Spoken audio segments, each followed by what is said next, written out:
Hello friends, welcome to Tutor Mantra Training. इस tutorial में हम आपको प्रैक्टिस एक्सरसाइज के बारे में बता रहे हैं। हम इस ट्यूटोरियल में उस एक्सरसाइज को करके दिखाएंगे, बाद में आपको इस एक्सरसाइज को प्रैक्टिस करना है। रेक्टेंगल वाले दो तरीके हैं यहाँ पे, आप कोई भी आप एक ये तरीका है ये, और दूसरा है ये, और फिर ये भी ऐसे ही अलट पलट हो रहा है, बस वो इधर की साइड से इधर की साइड से लाल पलट नहीं हो रहा है। अंतर है दोनों में। यहाँ पे क्या है, ये देखिए, इसकी पोजीशन यहीं से चेंज होना शुरू हो जाती है। अच्छा, दोनों जाके पोजीशन हो जाते हैं। ठीक है।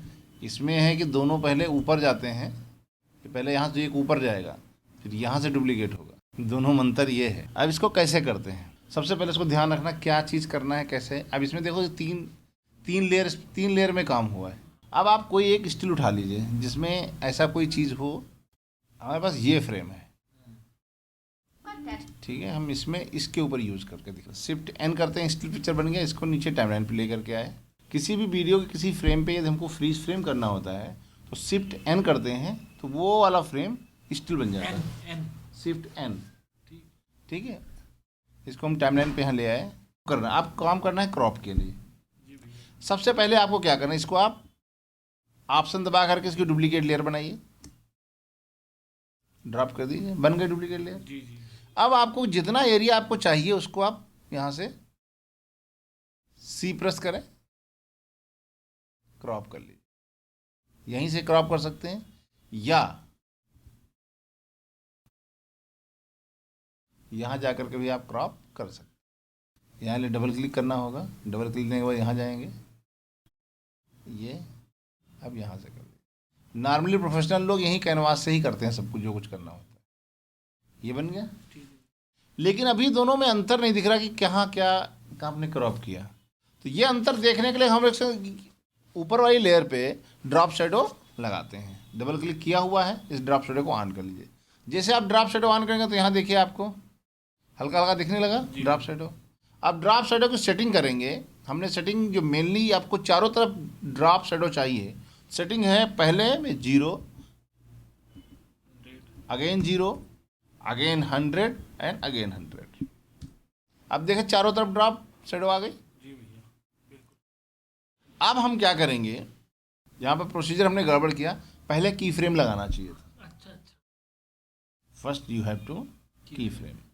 ये की फ्रेम नहीं लगाया है तो इस कंडीशन में हम की फ्रेम, जैसे आपने क्रॉप कर दिया, अब की फ्रेम कैसे जनरेट करेंगे, ये भी एक हालात है।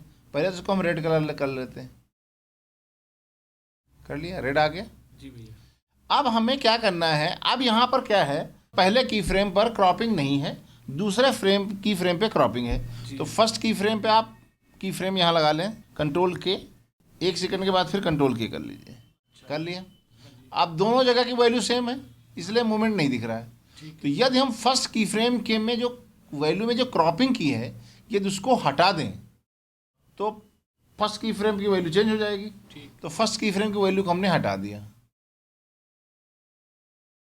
हो गया। अब आप इसको मूव करेंगे तो ऐसे आ जाएगा।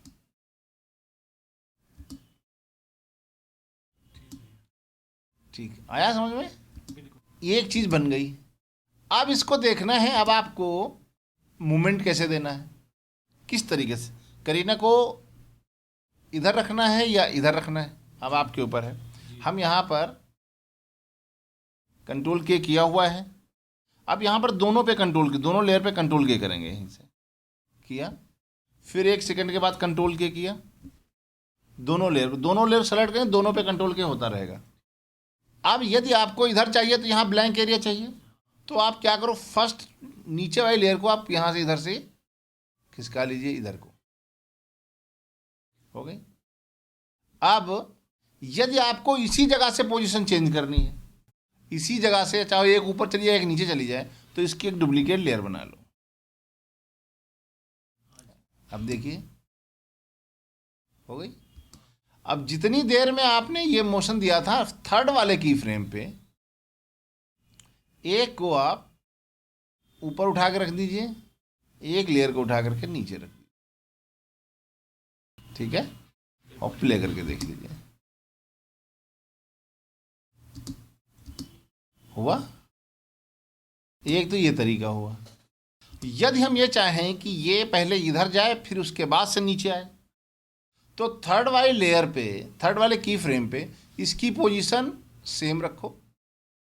सेम क्या रखो, एक लेयर को आप डिलीट ही कर दीजिए।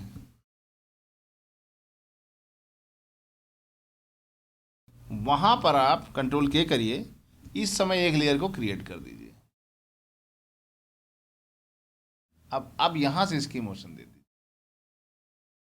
मतलब दूसरी लेयर को जब डुप्लीकेट करने वाली प्रोसीजर तभी करो जब आपका आखिरी की फ्रेम से जस्ट पहले वाले की फ्रेम पे यहां गई, फिर ये ऊपर गया, फिर ये नीचे आ गया। मतलब बेसिकली इससे अंतर ये है कि आप जो है लेयर को किस की फ्रेम के बाद आप मूवमेंट दे रहे हो। यदि आपने सेकंड थर्ड की फ्रेम पर आपने पोजीशन चेंज किया तो दूसरे और तीसरे के बीच में एनिमेशन आएगा। यदि आप तीसरे चौथे के बीच में एनिमेशन दिया है तो वहाँ आ जाएगा। सिंपल से दोनों तरीके आपके सामने ये बन गए, ये उसके बाद ये। यदि आपको यही चीज़ पहले करनी थी ये कि आप डायरेक्ट आप क्रॉपिंग करने के बाद, तो इस लेयर को आप यहाँ से पोजीशन ही तो है, इसको डिलीट मार दीजिए, इसकी ज़रूरत ही नहीं, यहाँ रखिए और थर्ड की फ्रेम पर ही इसकी पोजीशन को आप, तो वो यहाँ क्रॉप करेगा, उसके बाद पोजीशन चेंज हो जाएगी। ये इफेक्ट है। ठीक है, इफेक्ट ये हो गया।